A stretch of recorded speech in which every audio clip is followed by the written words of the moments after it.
Hello and welcome to my garage again. In this video I'm gonna tell you about some design issues for my bike I experienced so far, and I've already fixed them all.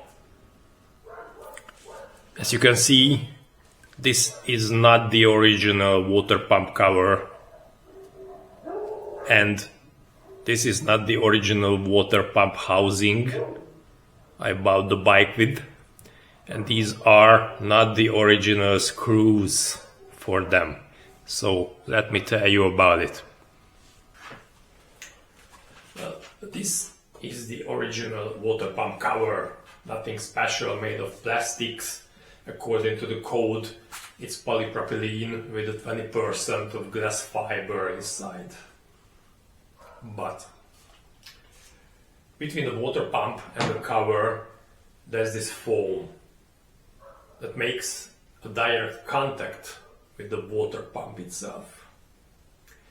And in a case you often ride in rainy conditions or you wash your bike, the water is absorbed for a longer time inside this foam. And it would create a phenomenon that's called contact corrosion. Let's see what happened. When I removed the water pump cover, that was the picture I saw. So the painting of the cover was partially peeled off, and I saw the corroded aluminium, and the anodized steel screws were partially corroded also. However, I saw this issue in a much worse condition, but this is a clear warranty issue at Ducati, so they replaced it without any kind of question. This phenomenon was mostly a contact corrosion, and fortunately it appeared within my warranty period. However, my warranty period was only 2 years, and for the other bikes, I mean later than 2019 November, the warranty period was extended by Ducati for 4 years. But the coolant change, the regular coolant change period is either 4 years or 45,000 kilometers. So unless you ride more than 10,000 kilometers a year, most probably you would have discovered it after your warranty period. I accidentally read some topics about this phenomenon within my 2 years warranty period, so I removed the cover and I experienced the phenomenon on the water pump cover and the bolts. But this contact corrosion happens when two different metals come into direct touch.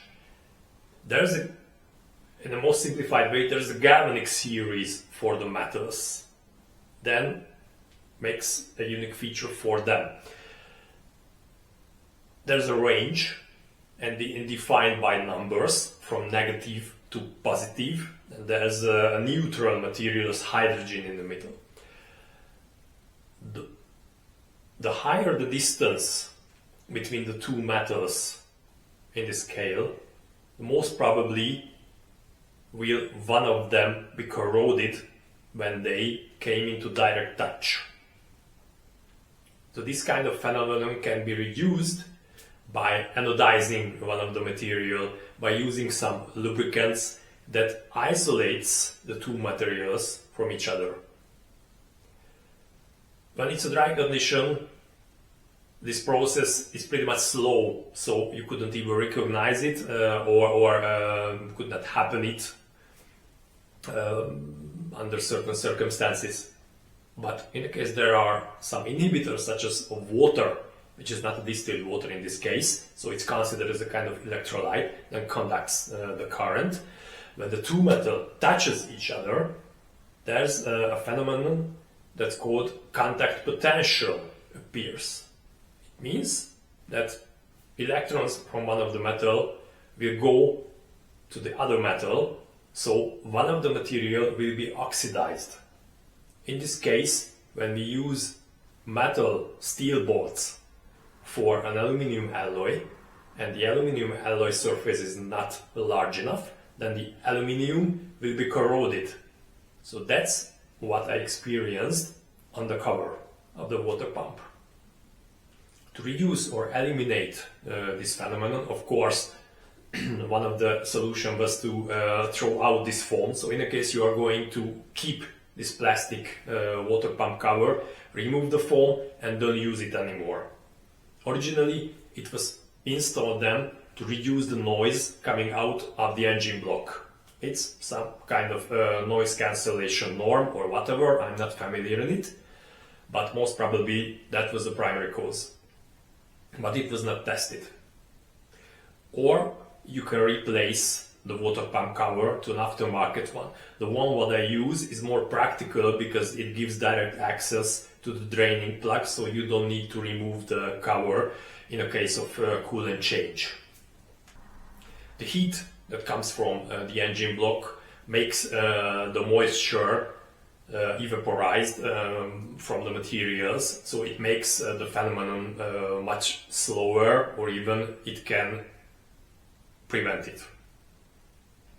To prevent this kind of phenomenon, mostly the steel metal surface, the steel boards, can be anodized, so we might use anodized steel metal. In the case you are going to use stainless steel metal, you might think that stainless steel is a much better solution because it's stainless, but it's good for steel itself, but the stainless steel distance from the aluminum alloy is bigger than the simple steel, so it could lead to an extensive and much faster corrosion unless you would not use some kind of isolating agents such as grease, some anti-seize compounds or similar. In a case you are going to use titanium bolts, there is one thing you have to consider. The titanium is much lighter, much more resistant against the corrosion, so a much more stable material than the common steel, but it's much more expensive. When you need to tighten a bolt to torque, the titanium behaves in a way that there's much higher friction during the torque, the tightening process. Why it's so important? When you tighten a bolt to a torque, the physical effect that stops the torque wrench is the friction. And there are two types of frictions. One is the sliding friction, and the other one is the adhesion friction. To make the difference understand better, just imagine when you turn the wrench with a constant velocity, then the friction, the torque and the force is built up gradually. It means if you stop the process and you restart it, even though you haven't reached the tightening torque, the torque wrench will click because there is more force, more torque to start the bolt moving again. By using titanium bolts, one of the phenomena is that in a case the movement of the tightening is too fast, then due to the friction and the heat that is created, there's a cold welding that happens. It means that the two materials are practically welded to each other, and then it makes the separation much more complicated or even impossible, so you need to cut out the bolt. It might happen to other materials, of course. So one more important thing is that in a case you tighten the screws to a torque, try to use a permanent slow movement to eliminate the adhesion friction. Or you can use some lubricants. In the service material there are sometimes greases advised to use on the threads. It reduces the friction and makes the tightening torque much more punctual to reach. By using these agents, such as the greases, the anti-seize compounds, makes this contact corrosion to be eliminated. So that's why they are also advised to use in a case you contact different materials, such as some kind of aluminum alloy or steel alloy bolts together. These kind of galvanic scales mostly contain the basic materials, I mean the base metals. So there are aluminum, there are ferrum, there are titanium and so on. But in the automotive industry there are several alloys to use, and these alloys have got a different value for this kind of number. But these are pretty much similar to the base one, but they could be different. So in a case you would like to make it sure that the material you're using behaves in a way that is predicted, let's search it from the web and use the proper material between them, greasing, seize compound, or use anodized bolts to minimize the surface that would go in contact between the two pure materials. There are a lot of materials, topics, forums available on the web for this phenomenon and for the usage of different kind of materials, bolts.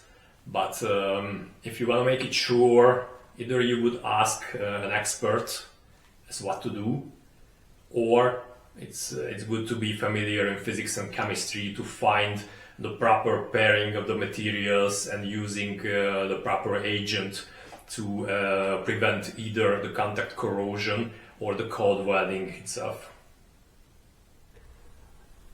This is a Conveyor upper cover design issue for this Multistrada.